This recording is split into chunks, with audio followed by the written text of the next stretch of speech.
মাকার না, আমি আল্লাহ নিজে এবার কৌশল করলাম। শব্দ কিন্তু একই। কাফেরদের বেলায় আল্লাহ বললেন ষড়যন্ত্র, দুর্বিসন্ধি, আর আল্লাহ নিজের ক্ষেত্রে যখন ব্যবহার করলেন বাংলা অর্থ দাঁড়িয়েছে কৌশল। আল্লাহ বলেন পরের শব্দটা মাকরন, আমি এমন কৌশল করেছি ওয়াহুম লা ইয়াশউরুন, তারা কিছুই টের পায়নি। ফাংজুর কাইফা কানা আকিবাতু মাকরিহিম, নজর করে দেখেন হে নবী, ষড়যন্ত্রকারীদের সাথে আমি আল্লাহ কি আচরণ করেছিলাম, তাদের সাথে তাদের পরিণাম কি হয়েছে। আন্না দাম্মারনাহুম ওয়া কওমাহুম আজমাইন। আন্না, আল্লাহ নিজে বলছেন আমি নিজে করেছি। দাম্মারনাহুম, তাদেরকে ধ্বংস করেছি আমি নিজে। ওয়া কওমাহুম আজমাইন, এবং তাদের সকলকেই। এই আয়াতটা আমি ১৫০০ বছর পরে এ বাংলাদেশের সাথে মিলিয়ে দেখেছি, একেবারে খাপের খাপ মিলিয়ে যাচ্ছে। কিভাবে আল্লাহ তাদের ধ্বংস করলেন এর পরের আয়াতে একটি ইঙ্গিত দিয়েছেন, একটু ভালো করে খেয়াল করেন। আল্লাহ পাক বলেন ফাতিল কাবয়তুহুম খাওয়িয়াতাম বিমা যালামু। ফা দিয়েছেন শুরু করার আগে, ফাতিলকা, এই সেই ঘর। বাইতন না দিয়ে বয়ুত বহু বচন দিয়েছেন। হোম মানে তাদের, তাদের এই যে ঘরগুলো আপনি দেখতে পাচ্ছেন এই সেই ঘর। কোন ঘর? খাওয়িয়াতান, যেগুলো জনশূন্য করে দিয়েছি, ওজাড় গৃহ বানিয়ে দিয়েছি, সার শূন্য করে দিয়েছি। বিমা যালামু, তাদের জুলুমের কারণে। এখান থেকে কয়েকটা শিক্ষা আল্লাহ দিতে চান। পৃথিবীতে যারা জুলুম করে তাদের বাড়ি ঘরগুলো আল্লাহ সার শূন্য, উজাড় গৃহ জনশূন্য করে দেয়। এখান থেকে আমাদের কি নিয়ে লাগবে? আগামীতে কোনো মানুষ যদি এই পৃথিবীর ময়দানে এই চেয়ারে ক্ষমতায় বসে, তারাও যদি জুলুমের সাথে সম্পৃক্ত হয়, তাদেরও বাড়ি ঘরগুলো আল্লাহ উজাড় গৃহ করে দেবে। আপনি দেখতে পাচ্ছেন না সারা দেশে আজ? আমার কুষ্টিয়ার হানিফ সাহেবের বাড়ির দিকে তাকান, এই ৩ মাসে যে অবস্থা আল্লাহ বানিয়েছে, আমার মনে হচ্ছে এখন জাতীয় টয়লেট। কি কথা বলছেন এখন? গত ৩ দিন আগে আমি ছিলাম দিনাজপুরে। ওখানে যিনি ছিলেন ওনার নাকি টর্চার সেল ছিল ওনার ঘরের নিচে। আল্লাহ ওই বাড়িটাকে এখন এমন উজাড় গৃহ বানিয়েছে, মানুষ দলবদ্ধ হয়ে টয়লেট করতে যায়। একা একা যাওয়ার কথা, ৩-৪ জন যাচ্ছে, চারিদিকে মুখ করে সব প্রসাব করছে, মনে হচ্ছে যে জামাতবদ্ধ হয়ে প্রসাব চলছে।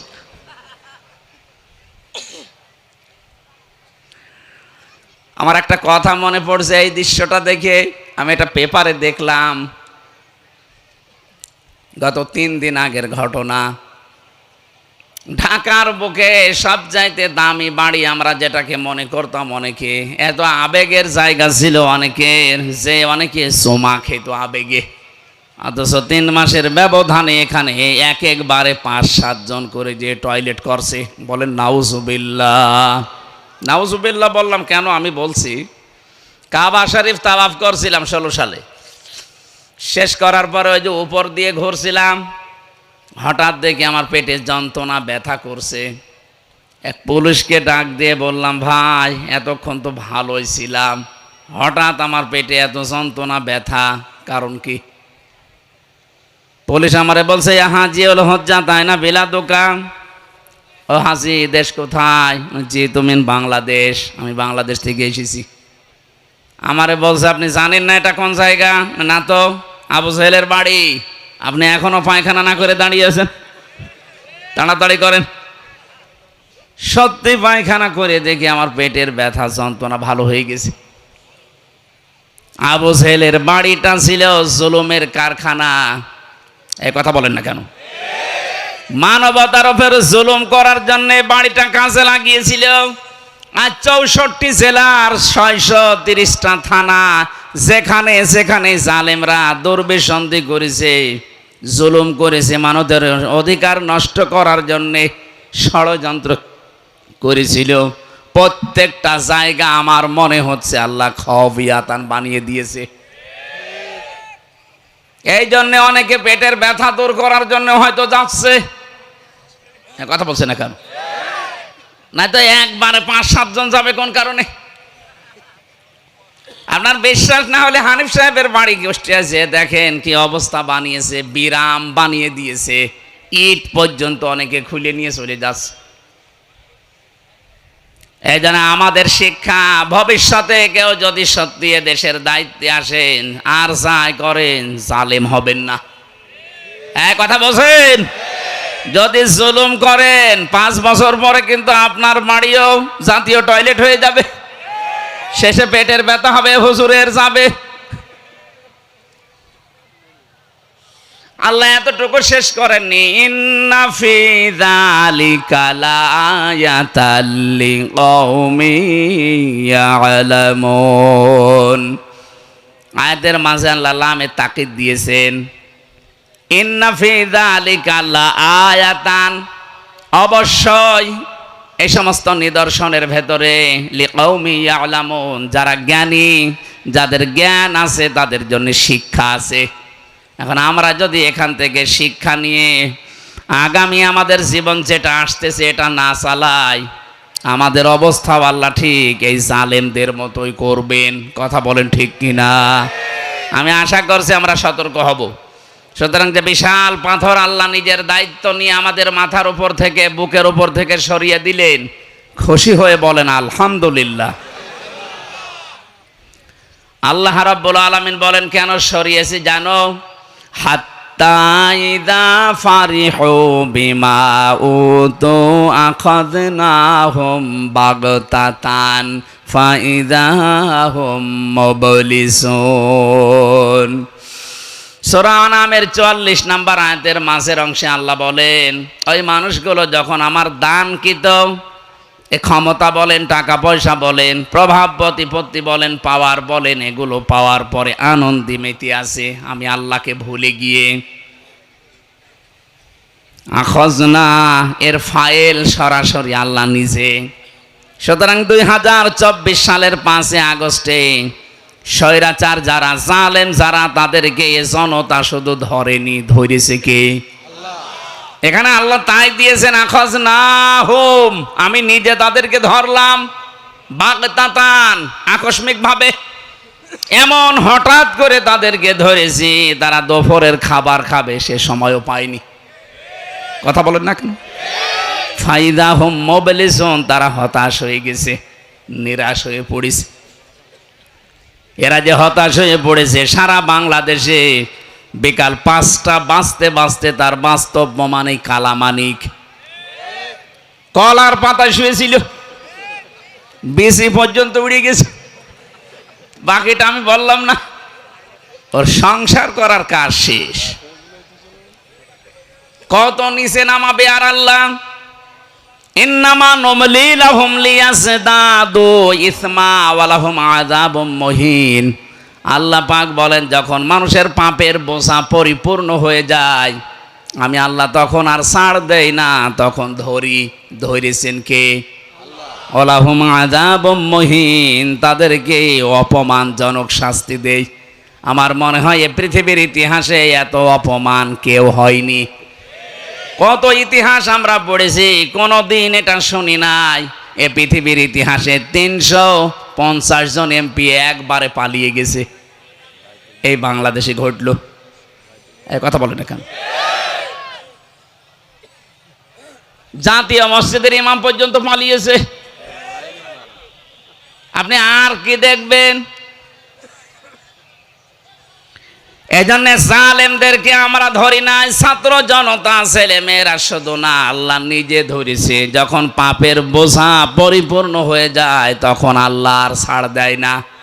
আমাদের এখান থেকে শিক্ষা নেওয়া লাগবে, আমাদের বাকি জীবনে যেন আমরা সীমা লঙ্ঘন না করি। কথা বলেন ঠিক কিনা?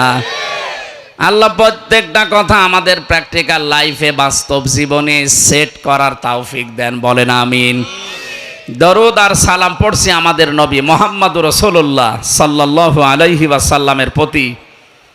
এই যে আলিফ থেকে ইয়া পর্যন্ত 29টা অক্ষর, প্রত্যেকটা অক্ষরের ভেতরে আমাদের নবীর গুণগান এবং তাদের যে নামগুলো আল্লাহ দিয়েছেন প্রতিটি অক্ষরের ভেতরে লুকিয়ে রেখেছেন। আলিফ দিয়ে আহমাদ, বা দিয়ে বাশির, তা দিয়ে মুত্তাকি, সা দিয়ে মুদ্দাসসির, জিম দিয়ে জামিল। এভাবে করতে করতে আল্লাহ ইয়া দিয়ে বলেছেন ইয়াসিন। বলেন আল্লাহু আকবার। এখানে গল্প করছেন, কি সমস্যা? কি ওনারা এখানে নিয়ে আসেন, এখানে আসেন। কি আপনার কি সমস্যা? কি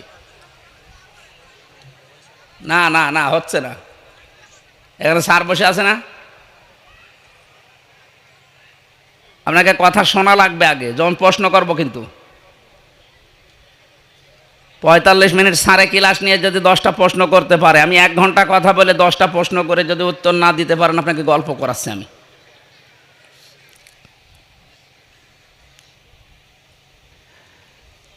নড়াইলবাসী তাফসিরে কাবির থেকে বলছি, আল্লামা ফখরুদ্দিন রাজি রহমতুল্লাহ আলাইহি এই যে ইয়াসিন এই শব্দের ব্যাখ্যা দিয়েছেন। তিনি বলেন আল্লাহ পাক নবীজিকে প্রতিটি অক্ষরে অক্ষরে তার গুণগান, তার নামের প্রশংসা জানাতে শেষ অক্ষরে এসে জানিয়েছেন ইয়াসিন, হে নেতা, আল্লাহর ঘোষণা দেওয়া নেতা এই দুনিয়ায় মাত্র একজন। কয়জন? ইয়া হরফে নেদা, ইয়া মানে হে, সিন মানে সাজ্জেদ। তাফসিরে কাবিরে 5টা অর্থ আমি পেয়েছি সিনের। সিন মানে সাজ্জেদুল আলামিন, সিন মানে সাজ্জেদুল বাশার, সিন মানে সাজ্জেদুল কাওনাইন, সিন মানে সাজ্জেদুল আম্বিয়া, সিন মানে সাজ্জেদুল মুরসালিন। প্রথম শব্দটার দিকে তাকান, সাজ্জেদুল আলামিন, আলম না। স্যার যে হিসাব দিচ্ছিলেন, এই পৃথিবীতে 800 কোটির উপরে মানুষ, 257টা রাষ্ট্র আছে, এই সব মিলে পৃথিবী। এর ভেতরে সব চাইতে বড় দেশ বাংলাদেশ। আপনি মানচিত্রের দিকে তাকাবেন, কলমের লিফের মতো মনে হবে। আমি কয়েকদিন আগেও মালয়েশিয়া ছিলাম, বাংলাদেশের চাইতে ওই দেশটা 8 ডবল বড়। এই দেশ ঘুরতে আমার জীবনের পানি শেষ হয়ে যাচ্ছে। মালয়েশিয়া মাত্র 6 দিন না 7 দিনে পুরাটা ঘুরতে আমার জীবন শেষ হয়ে গেছে। তাও তো উন্নত দেশ অনেক। তাহলে এই দেশের চাইতে অত বড় 8 ডবল। সৌদি আরব এ দেশের চাইতে 14 ডবল।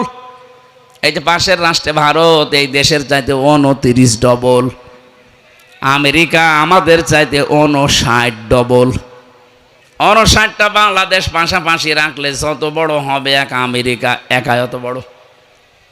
তাহলে বিশাল পৃথিবীতে 257টা রাষ্ট্র, জাতিসংঘের আন্ডারে আছে 95টা মাত্র। আপনি পৃথিবীর যে জায়গায় বাস করেন, আপনার জন্য ইয়াসিন, হে নেতা, এই শব্দটা কার্যকর করা লাগবে। নেতা হিসাবে, আদর্শ হিসাবে মুহাম্মদুর রাসূলুল্লাহ বাদ দিয়ে কাউকে মানতে পারবেন না। আমার কথা যদিও নরম ভাষায় বললাম, কত দূর গেছে যাদের মাথায় মগজ আছে টের পাচ্ছেন।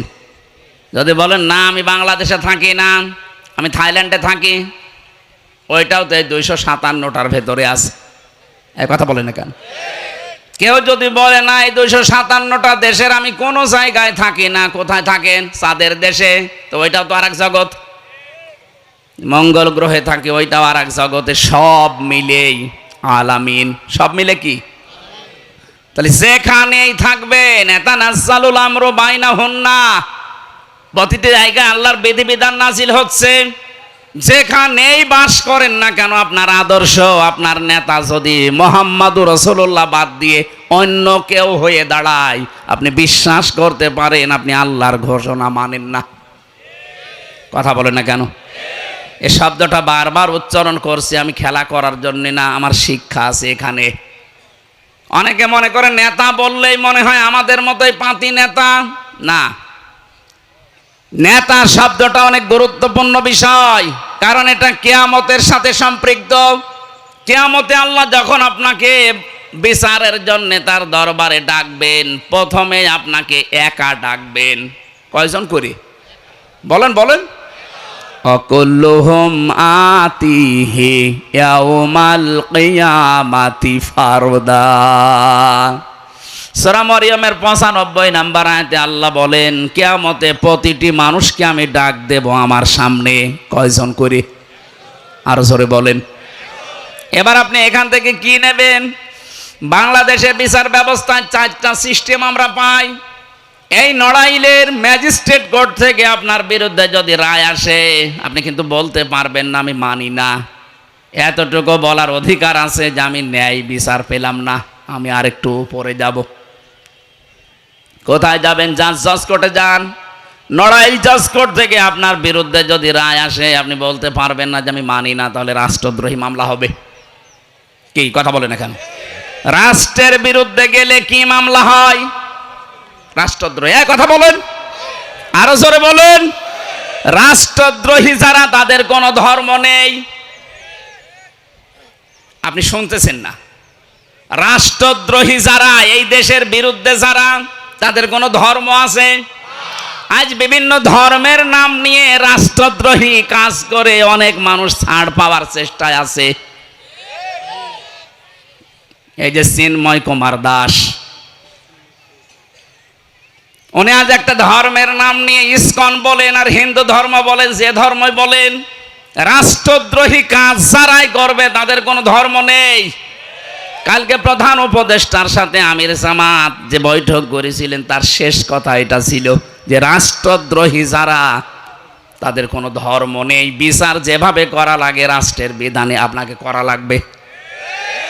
মাওলানা মামুনুল হকের মাথায় যদি দড়ি দিয়ে বেঁধে নেওয়া যায়, আমির হামজার মাথায় যদি দড়ি দিয়ে বেঁধে নেওয়া যায়, আল্লামা দেলাওয়ার হোসাইন সাইদির মাথায় যদি দড়ি বাঁধা যায়, তো কি হয়েছে চিন্ময় সাহেব? রাষ্ট্রের বিরুদ্ধে গেলে তার কোনো ধর্ম নেই। হ্যাঁ, কথা বোঝেন। মামলা হয়ে যাবে কিন্তু আপনার বিরুদ্ধে রাষ্ট্রদ্রোহী। আমার বিরুদ্ধে হয়েছিল এইটা, এই জন্য আমার মাথায় দড়ি দিয়েছে। একই কাজ যদি এই বাংলাদেশে কেউ করে, তার মাথায় আপনি দড়ি না দিয়ে ডাব খাওয়াবেন, একে কি মামা বাড়ি পেয়েছেন?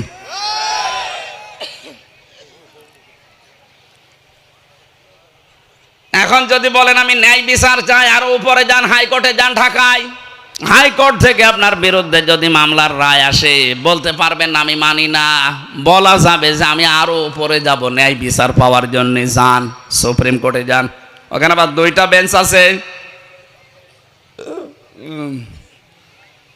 সুপ্রিম কোর্ট থেকে বাংলার প্রধান বিচারপতি এখন যিনি আছেন, উনি যদি আপনার বিরুদ্ধে একবার রায় দিয়ে দেয়, আপনি না, আপনার বাবা না, এদেশের 18 কোটি মানুষ মেনে নিতে বাধ্য। যদি না মানেন, হয় দেশ থেকে তাড়িয়ে দেবে, নাই তো জেলখানায় দেবে। এক কথা বলছেন না কেন? কি বললাম বলেন তো? এখানে যে 4টা ধাপ পেলেন বিচারের, কিয়ামতে আল্লাহ যে বিচার ব্যবস্থা সাজাবেন, ওখানেও ধাপ বানাবেন 1, 2, 3টা। প্রথম নাম্বারে আপনাকে আল্লাহ একা ডাকবেন বিচারে, কেউ থাকবে না। রব্বুল আলামিন বলেন, একা একা ডাক দিয়ে জিজ্ঞাসা করা হবে তোমার জীবন সম্পর্কে। আন উমরিহি ফিমা আফনা ওয়াং শাবাবিহি ফিমা আবলা ওয়া আমালিহি মিন আইনা ইকতাসাবাহু ওয়া ফিমা আনফাকাহু ওয়া আন ইলমিহি মাযা আমিলা ফি। মুত্তাফাকুন আলাই। একটা জীবন দিয়েছিলাম 70, 80, 90 বছরের।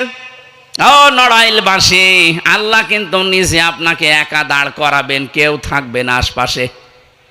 কোন কোন তাফসিরে পেয়েছি আল্লাহ নিজে ঘিরে নেবেন আগে। এটা আলেমদের ক্ষেত্রে, যারা জ্ঞান অনুযায়ী আমল দুনিয়ায় করেছে, করে না, এরকম আলেম যারা, তাদেরকে আল্লাহ ঘিরে নেবেন। সূরা ইনশিকাকের তাফসিরের ভেতরে, তাফসিরে হক্কানিতে আছে, আল্লাহ নিজে চাদর দিয়ে কুদরতিভাবে ঘিরে নিয়ে বলবেন, বল এটা করেছিস কিনা। ফাসাউফা ইউহাসাবু হিসাবান ইয়াসিরা। এই যে হিসাবান ইয়াসিরা, এই শব্দের ব্যাখ্যায় মুফাসসির বলেন, সহজ হিসাব কাকে বলে জানো? কিয়ামতে আল্লাহ যদি তাজুল সাহেবকে মাফ করতে চান, এই চাদর দিয়ে ঘিরে নিয়ে বলবে, তাজুল বল তুই এগুলো করেছিস। হিসাব দেওয়ার জন্যে, যেহেতু ওনার হাত পা, চোখ, কান, মুখ সব সাক্ষী দিচ্ছে। যে জমিনে দাঁড়িয়ে আছে জমিন পর্যন্ত সাক্ষী, কাঁধের উপরে দুইজন সাক্ষী বসে আছে। এমনকি কিতাবটা সামনে দিয়ে বলবেন, এই যে কিতাব, ইকরা কিতাবাকা কাফা বিনাফসিকা আল-ইয়াওমা আলাইকা হাসিবা। এটা পড়ে দেখ, তোর জীবন সব এখানে লেখা আছে। তোর 70, 80, 90 বছর যা করেছিস হিসাব, কিভাবে কি করবি, জান্নাতে না জাহান্নামে, এটাই সব পেয়ে যাবি। চিন্তা করবে আল্লাহ, কিছুই তো অস্বীকার করার কায়দা নেই, কারণ আমার মনের খবর পর্যন্ত তুমি জানো। আমি যে চোখ টিপ দেই, কোন নজরে কোন কারণে চোখ টিপ দিয়েছি, এইটা পর্যন্ত জানে কে? আরো জোরে বলেন। বাধ্য হয়ে তাজুল সাহেব যদি স্বীকার করে আল্লাহ আমার ভুল হয়ে গেছে, মুফাসসির বলেন বান্দা যখন বলেন আল্লাহ আমার ভুল হয়ে গেছে, আল্লাহ পাক বলেন আমার রহমতের জরিয়ার ভেতরে দরিয়ার ভেতরে জোশ পয়দা হবে। আমি শেষ পর্যন্ত বলবো যা তোরে মাফ করে দিলাম। এটার নাম হিসাব ইয়াসির। তাহলে কিয়ামতের দিন আজ যারা মানুষকে মিথ্যা কথা জানিয়েছেন যে কিয়ামতে এক একজন পীর সাহেব লক্ষ লক্ষ মুরিদ নিয়ে উঠবে, এটা মিথ্যা কথা। আপনাকে সর্বপ্রথম বিচারের কাঠ গড়ায় দাঁড় করাবে আল্লাহ কয়জন করে? বলেন বলেন। আপনার এখন ভাবার বিষয়, আমি তো একা দাঁড়িয়ে আছি, আমি যা করছি এবং করেছি এটা নিয়ে যদি সত্যি দাঁড়াই, আমার এই 50 বছরের বয়সের হিসাব আমি আসলেই দিতে পারবো তো? এইটার জন্যই তো মাহফিলে আসা। আপনার অনুভূতিতে যদি এখনো আঘাত না লাগে, তো 1 বছর পরে একদিন না, প্রতিদিন এরকম অনুষ্ঠান হলো আপনার কিছু হবে না। সুতরাং আজকে থেকেই সিদ্ধান্ত নিয়ে যাওয়া লাগবে, আল্লাহ আমি যা করছি এটা তোমার সামনে দাঁড় করিয়ে জিজ্ঞাসা করলে আমি আবার বলতে পারবো তো? এখান থেকে প্রমাণ হচ্ছে কারো উপরে ভরসা করে কোনো লাভ নেই। নিজের জীবনের দিকে তাকাবেন, একা একা আপনি দাঁড়াবেন আল্লাহর সামনে। বিচারের দ্বিতীয় ব্যবস্থা, এইটার জন্য আমি এই পর্যন্ত এসেছি। কিয়ামতে আল্লাহ কিন্তু এবার আর আপনাকে একা ডাকবে না, এবার ডাকবে ইয়াউমা নাদউ কুল্লা উনাসিম বিইমামিহিম। সূরা বানী ইসরাঈলের 71 নম্বর আয়াতের প্রথম অংশে আছে, আল্লাহ পাক বলেন কিয়ামতে প্রতিটি মানুষকে আল্লাহ এবার ডাক দেবে তার নেতার সাথে। কার সাথে? বলেন বলেন। নড়াইলবাসী রাজনীতি মনে না করে একটু নিজের সাথে মিলান তো। আপনি যে নেতাকে মেনে চলেন, যার আদর্শের নাম বলে আপনি স্লোগান দেন, ওই লোকটা যদি কিয়ামতে আপনার সামনে থাকে, আপনার কি মনে হয় যে আল্লাহ আপনাকে মাফ করবে? ও বলছেন না, ও তো ধরা খাবে। হ্যাঁ, এখন যদিও বলেন না মাফ করবে না, ও ধরা খাবে না, আমরা যেন অন্তত ওর মতো ধরা না খাই। আজকে থেকে দেখা লাগবে যেই লোকটা আল্লাহ রাসূলকে মেনে চলে সেই লোকটাকে মানা ফরজ, যে মানে না তাকে মানা হারাম। নবীজি তো জীবনে 2-1 দিন বিড়ি খেয়েছেন, একটু লাল পানি খেয়েছেন, বলেন। আপনি নেতা মানেন এমন মানুষকে যে হুকা পর্যন্ত খায়, বিড়ি তো বাদ দিলাম, এমনকি লাল পানিও খায়। কি এমন নেতার আদর্শ আপনি অনুসরণ করেন, রাত 9টার পরে ঠিক মতো যার পা মাটিতে পড়ে না, রিকশায় করে বাড়ি নিয়ে যাওয়া লাগে। এমনকি রিকশা থেকে বাড়িতে নামিয়ে দেবেন, যতটুকু রাস্তা হেঁটে গিয়ে যদি গাছের সাথে ধাক্কা লাগে বলে মিয়া ভাই সাইড দেন, আর কতক্ষণ দাঁড়াবো। এইরকম একজন মানুষকে আপনি অনুসরণ করেন, অনুকরণ করেন, নেতা মেনে চলেন, আর আপনি জান্নাতে যাবেন কিয়ামতে না। ওই লোকটার সামনে আপনি পেছনে, প্রতিটি মানুষকে আল্লাহ বিচারের দ্বিতীয় সিস্টেম এটা, আপনাকে আর একা ডাকবে না, ডাকবে আপনার নেতার সাথে। এজন্য আমি আপনাকে বাঁচাতে চাই। আল্লাহর ঘোষণা দেওয়া নেতা কয়জন? ইয়াসিন। খালি ইয়াসিন পড়া না, এখান থেকে শিক্ষাটা নেওয়া লাগবে। বিবেক যাদের আছে আমি আশা করছি আপনি কাজে লাগাবেন। এরপরেও যদি কেউ মনে করে এটা রাজনীতি, আমার মনে হয় ওর বিবেকের ওপরে কুকুরে প্রসাব করিস। ও বলছে ঠিক। কি শোনেন আপনি, ভালো করে বুঝে শুনে উত্তর দেবেন। ঠিক আছে, আমরা কোরআনে কারিম থেকে একটা আয়াত পড়েছি, পরিচিত আয়াত, সূরা নসরের 2 নম্বর আয়াতটা পড়েছি। স্যার এবং তাজুল সাহেব যে কথাগুলো বলছিলেন, সময় পাইনি, ওনারা ইঙ্গিত দিয়েছেন, আমরা ওই কথাটা তাফসীর আকারে অন্তত কিছু সময় বলবো। থাকবেন তো আপনারা? কবরে যাওয়ার পর, কবরে যাওয়ার পরে যে সমস্ত প্রশ্নগুলো হবে, তার প্রথম প্রশ্ন হবে মার রব্বুকা, তোমার রব কে ছিল? এটা বলা হবে না? রব শব্দের আমি 19টা অর্থ পেয়েছি, সামারাইজ করে পুরা কোরআন শরীফ থেকে 5টা বের করেছি। কেউ যদি বলতে চায় কবরে যে আমার রব আল্লাহ, রব্বি আল্লাহ, তাহলে এই 5টা বিষয় তার জীবনে থাকা লাগবে। আজকে আমার আলোচনা রব বিষয় না, আমার এই নড়াইলে মাহফিল আছে লোহাগাড়াতে 15 তারিখে, লক্ষ্মী পাশা, ফেব্রুয়ারি, ওখানে রাতের বেলা মাহফিল আছে, মন মতো সময় পাওয়া যাবে। এসার পরে উঠলে আমি রবের ব্যাখ্যা ওই দিন শুরু করবো ইনশাল্লাহ। আজকে দ্বিতীয় প্রশ্নটা, মা দিন ওকা, তোমার দিন কি ছিল? দিন মানে যে এখন যেটা দিন আছে এই দিন, বলেন। দিন শব্দের যে ব্যাখ্যা আমরা অনেকেই করি, দিন মানে ধর্ম না, দিন মানে ধর্ম। আপনি ইংরেজিতে শব্দের অনুবাদ করেন, ইংরেজিতে বলা হয় রিলিজিয়ন। কথা বলেন না কেন? কিন্তু দিন শব্দের ইংরেজি অর্থ, যেখানে অভিধান দেখবেন ওখানে লেখা আছে কনস্টিটিউশন, সংবিধান, জীবন ব্যবস্থা। সায়েন্স অফ লিভিং বলা হয়। এই পৃথিবীতে বিজ্ঞান ভিত্তিক জীবন ব্যবস্থা আমার আল্লাহ এমন ভাবে বানিয়ে পাঠিয়েছেন। আমি ইতিহাসগুলো বলার জন্য আয়াতটা পড়ি নাই, এটা যদিও মক্কা বিজয়ের ঘটনাগুলো এখানে লেখা আছে, আমি একটা দিন শব্দটা নেওয়ার জন্য পড়লাম।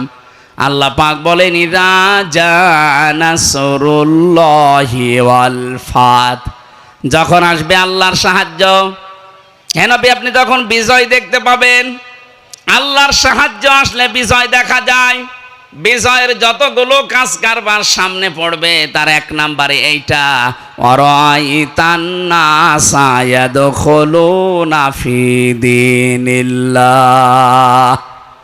আপনি দেখবেন দলে দলে পালে পালে মানুষ ইসলামে প্রবেশ করছে। এই যে ফি দীনিল্লাহ, আল্লাহর দিন, এই দিন মানে ইসলাম। দিন মানে কি? আরো জোরে বলেন। দিন মানে যে ইসলাম। আমাদের জাতির পিতা হযরত ইব্রাহিম আলাইহিস সালাম এই শব্দটাকে তিনি তার সন্তানদেরকে ওসিয়ত করেছিলেন ইন্তেকালের আগে। অবশ্যা বিহা ইব্রাহিম বানিহি ওয়া ইয়াকুব ইয়া বানিয়া ইন্নাল্লাহা আস্তাফা লাকুমুদ্দিন ফালা তামুতুন্না ইল্লা ওয়া আনতুম মুসলিমুন। সূরা বাকারা 132 নম্বর আয়াতে আছে, আল্লাহ পাক বলেন ইব্রাহিম আলাইহিস সালাম যখন তার সন্তানদেরকে ওসিয়ত করছিল এবং ইয়াকুব, তারা বলেছিল ইয়া বনাইয়া, হে আমার কলিজার টুকরার সন্তান, ইন্নাল্লাহা আস্তাফা, অবশ্যই আল্লাহ মনোনীত করেছেন, লাকুমুদ্দিন, তোমাদের জন্য দিন। দিন কি?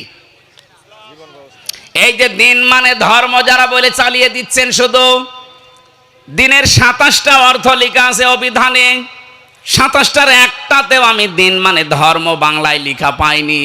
আর দিন মানে আমি 10টা সামারাইজ করে বানিয়েছি। দিন মানে দেখেন তো এগুলো মেলে কিনা।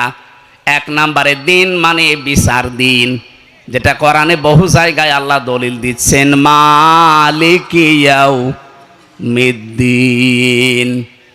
জবান খোলে কোরআনের এই আয়াতটা একবার পড়েন, মালিকি। এই জবান খোলেন না কেন? মালিকি ইয়াউমিদ্দিন। আমি কবরের এই দ্বিতীয় প্রশ্নের উত্তরে যদি বলতে চাই দিন ও আল ইসলাম, তাহলে এই 10টা জিনিস আমার এই জীবনে থাকা লাগবে। এগুলো শুধু থাকা না, বিশ্বাস করে প্র্যাকটিক্যাল লাইফে আপনি দেখাবেন যে হ্যাঁ আমি মানি। 1 নম্বরে দিন মানে কিয়ামতের দিন। বিচার দিন এইটা যদি কেউ বিশ্বাস করে মেনে নিতে পারে, ওর জীবন থেকে মাস্ট বি অপরাধ যেটা চলে যাবে। ওই জামানায় নবীজি যাদেরকে এই কিয়ামতের দিনের কথা বুঝিয়েছিলেন, যারা ছিল নারীর ইজ্জতের জম, তারা হয়ে গেছে নারীর পাহারাদার। কথা বলেন না কেন? যারা চোর ছিল, ডাকাত ছিল, টপ টেরর ছিল, এই যে মালিক ইয়াউমিদ্দিন, এই কিয়ামতের দিনের কথা তাদেরকে বোঝানোর কারণে ওদের চরিত্র পুরাটা পাল্টিয়ে গেছে। তাহলে আমাদেরও কিয়ামতের বিশ্বাস থাকার দরকার নেই? আমাদের তো আছে। আরে ভাই, কিয়ামতের বিশ্বাস আমাদেরটা আর সাহাবীদের এক না। হযরতে ওমর রাদিয়াল্লাহু তাআলা আনহু কিয়ামতের দিনের তার জীবনের ভেতরে পেয়েছি। ইন্তেকালের 12 বছর পরে তার সন্তান আব্দুল্লাহর সাথে একবার স্বপ্নে দেখা হয়েছিল। তিনি বলেন, আব্বা তুমি কোথা থেকে আসলে এতদিন পর? স্বপ্নের ভেতরে কথোপকথন হচ্ছিল। হযরত ওমর বলে, সন্তান আজ 12 বছর আমি দুনিয়ার জীবন ছেড়েছি। আল্লাহ পাক তার সামনে দাঁড়িয়ে আমি হিসাব দিচ্ছিলাম।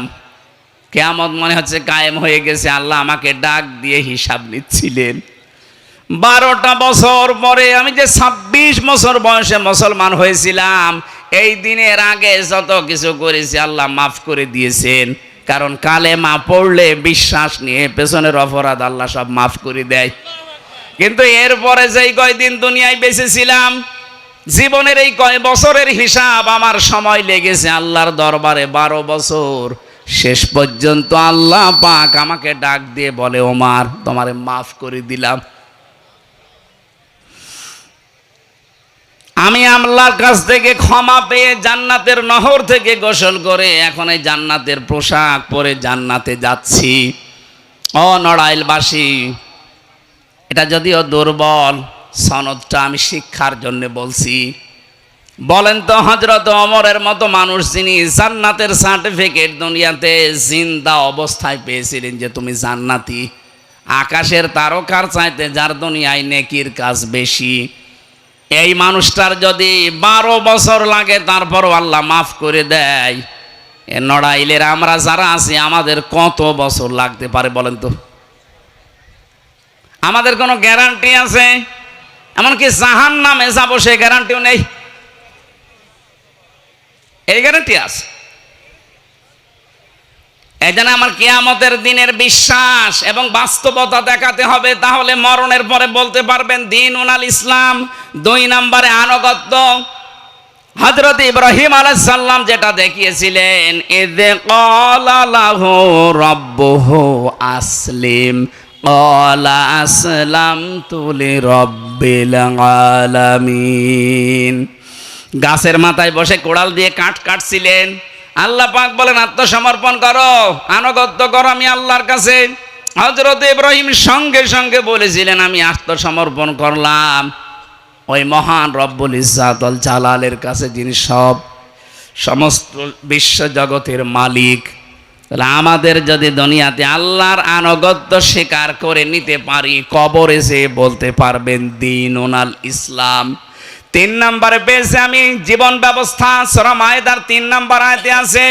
4 নম্বরে পেয়েছি রাষ্ট্রীয় আইন, এটা আছে সূরা মুমিনের 26 নম্বর আয়াতে। এগুলো আমরা যদি নাও বোঝার ভান করে থাকি, ফেরাউন কিন্তু বুঝেছিল।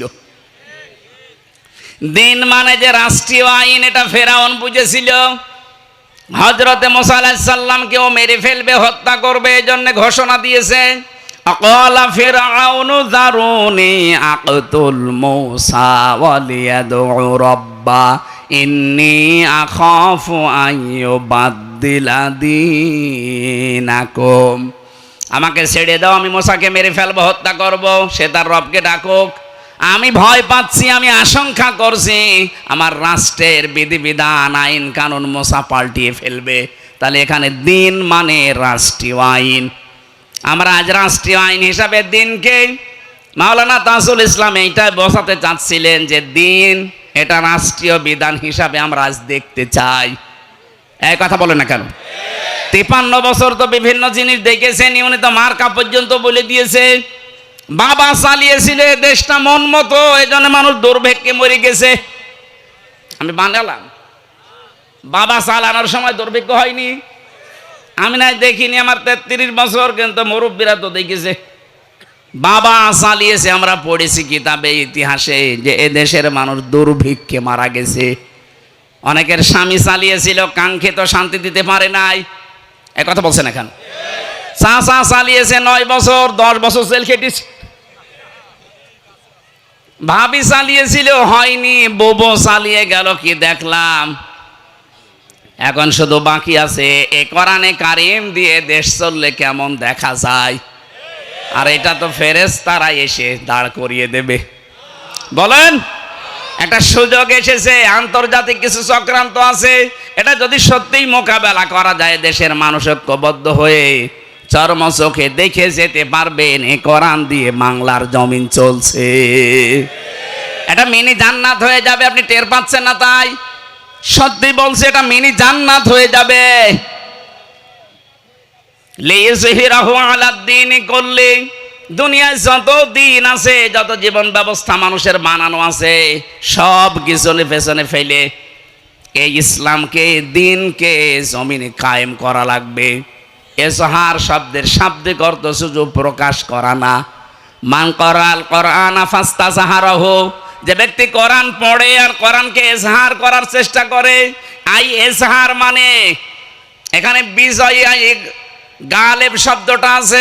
আমি হাদিসের পরিভাষায় দেখেছি, কেউ যদি কোরআন পড়ে আর কোরআনকে বিজয়ী করার জন্য চেষ্টা চালায়, ফাহাল্লা হালালাহু ওয়া হাররামা হারামা, কোরআন বিজয়ী হয়ে গেলে হালালকে হালাল, হারামকে হারাম জেনে মেনে নেওয়া যায়।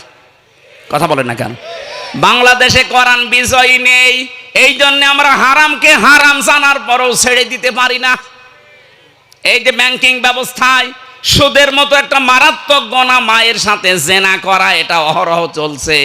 আমরা আজ পাল্টাতে পারছি না, কারণ এদেশে কোরআন বিজয়ী নেই। বলেন না কেন? হ্যাঁ, ইসলামী ব্যাংক চেষ্টা চালাচ্ছে, 100% সম্ভব না। যতদিন পর্যন্ত যাকাত ভিত্তিক অর্থনীতি বাংলাদেশে কায়েম না হবে, এদেশে যদি ফেরেশতাও ব্যাংক খোলে, তাও সুদ থেকে মুক্ত হওয়া সম্ভব না। কিন্তু ওরা চেষ্টা চালাচ্ছে। এটা কিছু নিয়ম নীতি আছে। যদি ইসলামী রাষ্ট্র দেশে কায়েম হয়ে যায়, মোশারাকা, মোদারাবা, মোরাবাহা, বায়ে সালাম, বায়ে মুআজ্জাল, বায়ে ইস্তেসনা, এই সমস্ত নিয়ম নীতিগুলো যখন ইসলাম অনুযায়ী ব্যাংকিং ব্যবস্থায় চলবে, তখন ওই সোনালী, রূপালী, চৈতালি সব ব্যাংক বাধ্য হবে ইসলাম অনুযায়ী চলতে।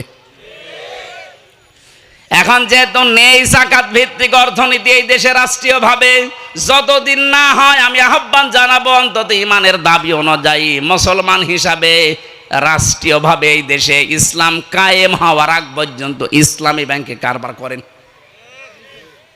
এক কথা বলছেন কেন? নবীজি 13 বছর মক্কায় ছিলেন আর 10 বছর মদিনার রাষ্ট্রপ্রধান ছিলেন। 13টা বছর মক্কায় থাকাকালীন নামাজ পড়েননি। কথা বললেন না কেন? কোন দিকে ফিরে নামাজ পড়তেন? কাবা শরীফের দিকে। অথচ কাবায় এই 13 বছর পর্যন্ত 360টা মূর্তি ছিল। তাহলে উনি মূর্তির সামনে নিয়ে নামাজ পড়েছেন? এই না মানে মূর্তির সামনে নিয়ে নামাজ হয়? ওনার হইল কি করে? কারণ মূর্তি নামানোর মতো ক্ষমতা ওনার সময় ছিল না। ঠিক ওই লোকটাই যখন 10 বছর মদিনার রাষ্ট্রপ্রধান হয়ে আছেন, উনি নিজে এসে মূর্তিগুলো ভেঙ্গে ভেঙ্গে ওখান থেকে ফেলে দিয়েছিলেন। তাহলে এর আগে যে নামাজ পড়েছিলেন, মূর্তির সামনে নিয়ে নামাজ হয়েছে না হয়নি? আরো জোরে বলেন। আমাদের দেশে যাকাত ভিত্তিক অর্থনীতি রাষ্ট্রীয়ভাবে যতদিন পর্যন্ত কায়েম না হয়, ইসলামী ব্যাংকে কারবার করবেন, গোনা হলে ওদের শরিয়া বোর্ড আছে, ওদের হবে। আমার কথা বোঝা যায়নি? আরে ভাই, যে বায়ে সালাম, বায়ে মুআজ্জাল, বায়ে ইস্তেসনা, মোশারাকার সিস্টেম, মোদারাবার সিস্টেম, মোরাবাহার সিস্টেম, এগুলো তো ওই সমস্ত ব্যাংকে নেই। ওরা তো সরাসরি জবাই করে। হ্যাঁ, এরা করছে না তা না, এরা পারছে না তাই করছে, আর ওরা পারার পরেও করবে না। যারা আহ্বান জানাচ্ছি, এটা একটা ইবাদত, অর্থনীতি জীবনের এটা ইবাদত। আমরা পারছি না আজ রাষ্ট্রীয় বিধান। আমরা যদি আজ সত্যিই দিনকে মনে করতাম, এটা কায়েম করতে পারতাম। ইব্রাহিম নবী, ইয়াকুব নবী তার সন্তানদেরকে এইটাই বলেছিলেন, আল্লাহ পাক তোমাদের জন্য মনোনীত করেছেন, চয়ন করেছেন, নির্বাচিত করেছেন, পছন্দ করেছেন দিনকে। কাকে বলেন বলেন?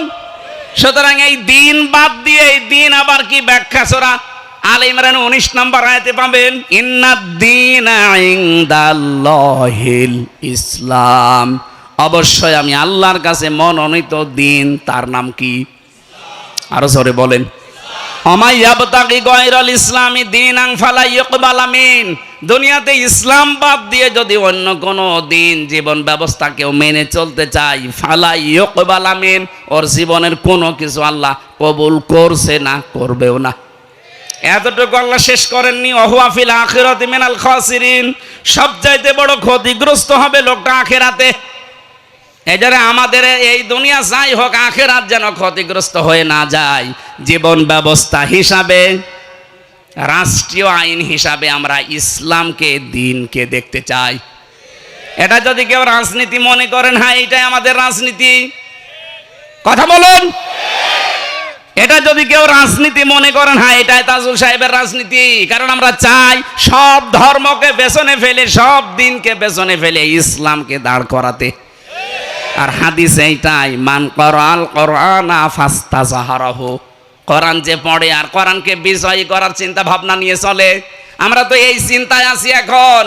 আমরা দেখতে চাচ্ছি ওয়ারাইতান নাস ইয়াদখুলুনা ফি দীনিল্লাহ। দলে দলে মানুষ বলে পালে আজ ইসলামে আসতেছে। আমার এই আগস্টের 5 তারিখের পর থেকে এই কয়দিনে দেশে আর বিদেশে মিলে প্রায় 150-র উপরে মানুষ মুসলমান হয়ে গেছে আমার হাতে। আরো বাংলাদেশে কত আলেম চেষ্টা চালাচ্ছে, কত মানুষ কত ভাবে তাদেরকে দিন ইসলামে নিয়ে আসছে। এমনকি যারা মুনাফিক ছিল তারাও দলে দলে পালে পালে আসতেছে। জালেমরা তো আসতেছে, আমরা দেখতে পাচ্ছি। জুলুম স্বীকার করে নিয়ে অনেক মুনাফিক পর্যন্ত আসা আরম্ভ হয়ে গেছে। আমি আগস্টের 5 তারিখের আগ পর্যন্ত একটা জরিপ পেয়েছিলাম, এই দেশে 100 জনের মাত্র 15 জন চায় যে রাষ্ট্রীয়ভাবে ইসলাম কায়েম হোক। কিন্তু এই 3 মাসের ব্যবধানে এখন এই বাংলাদেশে 100 জনের 58 জন মানুষ চাচ্ছে ইসলাম এ দেশে কায়েম হোক। বিশ্বাস না হলে আপনি লোহাগাড়া বাজারে যান, লক্ষ্মী ভাষা বাজারে যে এক ভ্যানালোকে জিজ্ঞাসা করেন যে তুমি কি চাও সামনে, ও একবারে বলবে আমি আল্লাহর আইন চাই। আমি সরাসরি বললাম তাই, হয়তো অন্য কিছু বলবে। এই জন্য বলছিলাম 15 থেকে মাত্র 3 মাসের ব্যবধানে 58% হয়ে গেছে। কিছুদিন যেতে দেন, ইসলামকে আল্লাহ এই দেশে হাতে তুলে দেবে। অনুরিদু আন্না মুন্না আলাল্লাযিনা ইসতাদঈফু ফিল আরদ। ওই জামানায় ফেরাউন একটা দলকে দুর্বল করে, কোণঠাসা করে, ছোট করে, নিম্ন করে, অপদস্থ করে রাখতে চেয়েছিল। আল্লাহ পাক বলেন নুরিদু আন্না মুন্না, আমি আল্লাহ নিজে ইচ্ছা করলাম, আমি আল্লাহ একটা আশা করলাম যে তাদের উপর আমি মনন করি। মনন মানে অনুগ্রহ করা। ওই সেই দলকে তারা দুর্বল করে রেখেছিল ফেরাউন, ওই দলকে আমি আল্লাহ মনন করলাম, অনুগ্রহ করলাম। আলাল্লাযিনা ইসতাদঈফু ফিল আরদ, জমিনের উপরে ফেরাউন যাদেরকে দুর্বল করে রেখেছিল, ওয়ানাজআলাহুম আইম্মাতান, জাতির নেতা আমি তাদেরকে বানিয়ে দিলাম। আমার তো মনে হচ্ছে আগস্টের 5 তারিখের পর থেকে ঠিক এই আয়াতটা বাংলাদেশে মিলে যাচ্ছে। আল্লাহ যেন এই দুর্বল, এই অসহায় কণ্ঠাসা মানুষদেরকে আজ জাতির ইমাম, জাতির নেতা বানিয়ে দিচ্ছে। ওয়ানাজআলাহুমুল ওয়ারিসিন, জমিনের ওয়ারিস বানাবো তাদেরকে। এর পরের আয়াতটা আরো সুন্দর, অনুমাক্কিনা লাহুম ফিল আরদ, তাদেরকে আমি জমিনের শাসন ক্ষমতা দেব। কেন দেব বলেন তো? অনুরিয়া ফিরাউনা ওয়া হামানা ওয়া জুনুদাহুমা, আমি আল্লাহ নিজে দেখাতে চাই অনুরিয়া ফিরাউনা, ফেরাউনকে, হামানকে আর তাদের দল বলকে, তাদের সৈন্য সমর্থ যারা আছে তাদেরকে, মিনহুম মা কানু ইয়াহজারুন, তারা যে বিষয়টা সবচাইতে বেশি ভয় পেত এই 53.5 বছরে, সবচাইতে বেশি ভয় যাদেরকে পাওয়া হয়, সবচাইতে বেশি ভয় এই 53.5 বছরে জালেমরা, মুনাফিকরা, সন্ত্রাসী যারা, তারা সবচাইতে বেশি ভয় পেয়েছে বিশেষ করে ফেরাউন, হামান আর ওর মন্ত্রী পরিষদ, দলের লোকজন। ওরা সবচাইতে বেশি ভয় পেয়েছে, না জানি মোসা নবী আবার চলে আসে কিনা। আমার তো মনে হচ্ছে 53.5 বছরের অবসান এখন ঘটতে যাচ্ছে। কারণ এটা ঘটাচ্ছে কে? অনরিয়া ফেরাউনা। আমি ফেরাউনকে দেখাবো। ফেরাউন যেহেতু চলে গেছে, প্রেতাত্মা আছে, তাদেরকে আল্লাহ দেখাবে। আল্লাহর ওয়াদা মিথ্যা হবে? সুতরাং যাদেরকে এই দেশে দুর্বল করে রেখেছিলেন, আল্লাহ তাদেরকে দিয়ে রাষ্ট্র চালাবে। এই জন্য আফওয়াজা, দলে দলে, আজ দলে দলেই মানুষ আসতেছে। এখন আর দেখা দেখি নেই, দলে দলে মানুষ আসতেছে। এখানে কবরে যাওয়ার পরে যদি সত্যি আপনি বলতে চান দিন অনাল ইসলাম, কমপক্ষে 10টা জিনিস আপনি দুনিয়ায় দিন হিসাবে মানবেন। 5 নম্বরে মানবেন দিন মানে ইবাদত, এটা সূরা রুমের 30 নম্বর আয়াতে আছে। 6 নম্বরে দিন মানে মুখ ফিরানো, এটা সূরা নেসার 45 নম্বর আয়াতে আছে। 7 নম্বরে স্থায়ী শান্তি, এটা সূরা শুরা 13 নম্বর আয়াতে আছে। 8 নম্বরে শান্তির বাণী, 9 নম্বরে বিপ্লব, 10 নম্বরে অবশ্য করণীয় বিধান। এই 10টা বিষয় পড়া কোরআন শরীফ থেকে আমরা নোট করে পেয়েছি। কেউ যদি বলতে চায় যে দিন ও নাল ইসলাম, এই 10টাই তার জীবনে থাকা লাগবে। এখনো দুপুর বেলা আমি সেই সকাল 8:30টায় খাবার খেয়েছি, এখনো খাইনি, তার মানে আমার খাওয়া লাগবে। খাবার খেয়ে দরকারে আমার আবার তুলে দিন। আমার মা বোন যারা এসেছেন, সম্মানিত মা বোনেরা, আপনারা আমি জানি বিভিন্ন জায়গায় বসে আছেন, 4টা কাজ করবেন শুধু। ইদা নাজারা ইলাইহা সাররাতহু, যখন স্বামী আপনার দিকে তাকাবে বাইরে থেকে এসে অভ্যর্থনা জানাবেন, খুশি করবেন। হয় হাসি খুশি দিয়ে, ব্যবহার আচার দিয়ে, সাজগোজ দিয়ে, দরকার হয় কাতুকুতু দেবেন। কি কথা বলছেন না কেন? আপনাদের এই ছোট্ট একটা কাজের কারণে আজ হাজারো মানুষ পরকীয়া প্রেম করে। সার আছে তারপরও আমি বলে ফেললাম, এই মেয়েদের এই ছোট একটা কাজ, ওরা মনে করে এ আর কি। আরে কি মানে? ও কর্মজীবন শেষ করে এত পরিশ্রান্ত হয়ে বাড়িতে আসার পরে যদি আপনার মুখ পেঁচার মতো দেখে, ও শেষ পর্যন্ত আর একটা বিয়ে করতে বাধ্য হবে। আর একটু জোরে বলা যাচ্ছে না? হ্যাঁ বলেন। ওর চারিদিকে আছে যেন কানে যায়। 2 নম্বর ওয়াইদা গাবা আনহা হাফিজাতুহু, যখন স্বামী বাইরে যাবে নিজেকে হেফাজতে রাখবেন। নিজের সন্তান, নিজের সম্পদ, স্বামীর সম্পদ এবং নিজের শরীর, ইজ্জত সম্ভ্রম, এগুলো হেফাজত করে রাখা লাগবে। যদি সত্যিই রাখতে পারেন, খাদিজাতুল কুবরার সাথে জান্নাতে যেতে পারবেন। 3 নম্বরে ওয়াতুইনু আলা দীনি যাওজাতিহা, আপনার স্বামী যদি দিনের কাজ করে, ইসলামের কাজ করে, মানবতার সেবা করে, তাহলে ছাড় দেবেন তাকে, তাকে সময় দেবেন, তাকে বের করে দেবেন, তাকে উৎসাহ যোগাবেন। আজ হাজারো মহিলা এটা তো করে দূরের কথা, আরো বাধা দেয়। এক কথা বলেন না কেন? এটা বলছে এই কারণে আমার ম্যাডাম যেন আর বাধা না দেয়। এটা রেকর্ড হচ্ছে তো। 4 নম্বরে স্বামীর জায়েজ হুকুম মানা লাগবে যদি আদেশ করে, আর স্বামী যেটা পছন্দ করে যদি জীবন থাকে মাস্ট বি মানাই লাগবে। আমি সহ যত স্বামী এখানে বসে আছে, প্রত্যেকটা স্বামী চায় আমরা যে আমার বিয়ের পরে আমার মা বাবা আমার সাথে থাকবে। এক কথা বলে না কেন? 100টার 98টা মহিলা এটা চায় না। চায় না কেন? কারণ ওকে খালি তালাতালি করে ওর মা আর ওর বড় বোন, বলে আর কতদিন একসাথে থাকবি, আলাদা হয়ে যা, আরামে খেতে পারবে। কথা বলেছে না কেন? এরকম দুর্বিসন্ধির ষড়যন্ত্র হয়, পরিবার নেই, এরকম শাশুড়ি আর বড় বোন যে ওখান থেকে পিন মারে। কারা কারা আছেন হাত তোলেন তো। আপনারা না, ওদের বলছি, ওরা হাত মারে তো। সম্মানিত মা বোনেরা, না শুধু নামাজ পড়া, রোজা রাখা আর কালো বোরকা পরা ইবাদত না, এই 4টা কাজ মাস্ট বি আপনার জীবনে থাকা লাগবে। তিরমিজি শরীফের হাদিস। আমি আবার বলছি, স্বামী তাকালে আনন্দ দেবেন, স্বামী বাইরে গেলে হেফাজতে রাখবেন নিজেকে, সম্পদকে। 3 নম্বরে স্বামীকে দিনের কাজে উৎসাহ দেবেন, বাইরে যেতে সাহায্য করবেন যদি দিনের কাজ মানবতার কাজ হয়। 4 নম্বরে স্বামী যদি জায়েজ কোনো হুকুম করে, পছন্দ করে, অবশ্যই মাস্ট বি আপনাকে মানা লাগবে। জান্নাতের 8টা দরজা আল্লাহর জন্য খোলা আছে আপনার জন্যে। মরবেন, জান্নাতে চলে যাবেন। আল্লাহ আমাদের তৌফিক দিন। মেয়েদের কবরে যে যেন বলতে পারি দিন ওনাল ইসলাম। এই 10টা বিষয় আমি আর ব্যাখ্যা করতে আজকে পারছি না। রাতের বেলা মাগরিবের পরে যেহেতু ওখানে ওঠা লাগবে সেই শরীয়তপুরে, ঘোষাইয়ের হাটে আমি আজকের মতো শেষ করছি, আগামীতে কোনো জায়গায় আসলে রাতে আসব। এটা আজকে সত্যিই বলছি, স্যারের সামনে আমার প্রচুর জুলুম হয়ে গেছে। আমি আসলাম সে চুয়াডাঙ্গা থেকে 2টা মাহফিল শেষ করে, আগামী থেকে আসলে আমরা কথা বলবো ইনশাল্লাহ। এক এক জেলায় 2-3টা করে অনুষ্ঠান নেব, রাতের বেলা কথা বলবো। আল্লাহুম্মা আমিন।